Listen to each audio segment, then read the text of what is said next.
Bonjour à tous et à toutes et bienvenue ici à la Ligue de football Nouvelle-Aquitaine au Cercle avec une présence exceptionnelle de Raymond Domenech pour venir tout simplement rencontrer les clubs nationaux et de R1.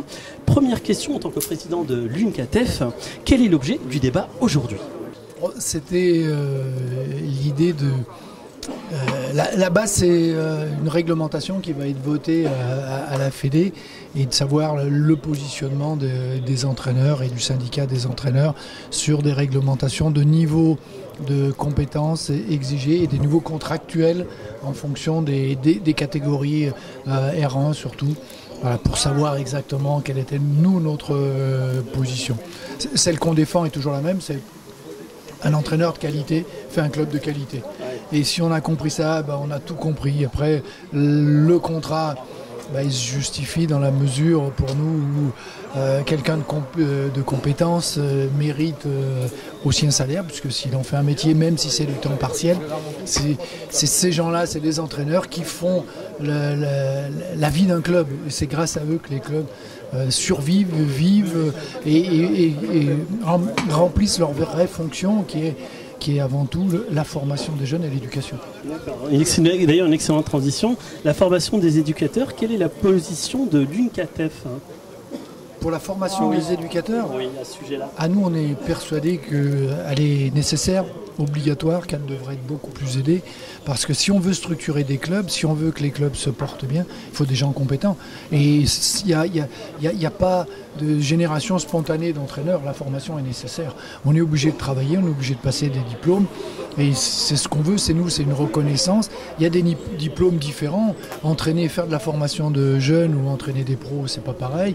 Entraîner un club de régional avec des seniors ou s'occuper des 10 ans, c'est pas pareil. Donc il y a des formations différentes et c'est nécessaire d'avoir des gens compétents dans toutes les catégories. Très bien. Que retenez-vous de ce débat avec les clubs de la LFNA ? J'ai été content de venir et de voir comment fonctionnait cette nouvelle ligue en fait avec monsieur Njimi qui est le nouveau président qui va dans le sens du foot. Et à chaque fois, ce qu'on entend, c'est comment améliorer le foot. C'est pas comment améliorer les structures de la ligue, c'est pas comment améliorer les finances de la ligue, c'est comment on améliore le foot des clubs. Et c'est quand même ça la base. Et j'étais content d'entendre ce discours-là. Il y a eu un vrai échange avec les clubs.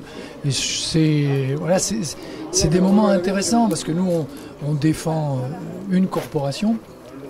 La Ligue a normalement un survol surtout. Elle gère les arbitres, elle gère les entraîneurs, elle gère les joueurs, elle gère les dirigeants. Il y a un compartiment. Mais on n'a pas l'impression d'être exclu. Je trouve qu'il y avait une forme d'unification qui est très très intéressante. D'accord. Très bien. Une petite dernière question. Un petit mot sur le président de la LFNA ? Moi j'en connais deux.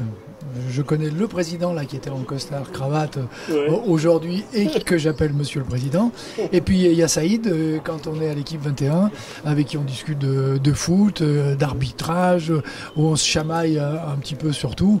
Voilà, c'est un vrai personnage. C'est un personnage, mais il a au fond de lui ce qui est quand même appréciable, c'est l'amour du foot et des gens qui font du foot et qui construisent le foot.